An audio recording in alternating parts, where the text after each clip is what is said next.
இன்றைய செய்தி கப்பால் பகுதியில் இந்து தமிழ் திசை பத்திரிகையின் தலையங்கத்தை பார்க்குறோம்.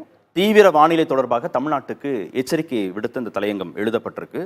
தீவிர வானிலை நிகழ்வுகளால் தமிழ்நாடு கடுமையாக பாதிக்கப்பட்டிருக்குங்கிறத சுட்டி காட்டியிருக்காங்க. 2024 9 மாதங்களில் 67 நாட்களுக்கு தீவிர வானிலை பாதிப்பு இருந்திருக்கு.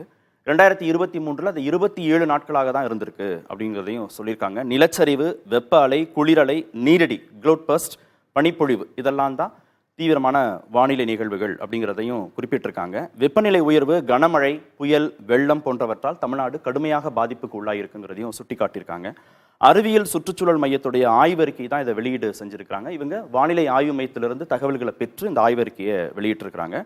வானிலையை கணிப்பதிலும் சேத அளவை குறைப்பதிலும் அரசுகள் கவனம் செலுத்தணும் அப்படின்றதையும் சொல்லியிருக்காங்க. மத்திய அரசும் மாநில அரசும் கவனம் செலுத்தணுங்கிறதையும் சொல்லியிருக்காங்க. உழவர்கள், உழைக்கும் மக்கள், ஏழை எளியோர் தான் தீவிர வானிலையினால கடுமையான பாதிப்புக்கு உள்ளாகிறாங்க அப்படின்ற கவலையையும் தலையங்கம் வெளிப்படுத்தியிருக்காங்க.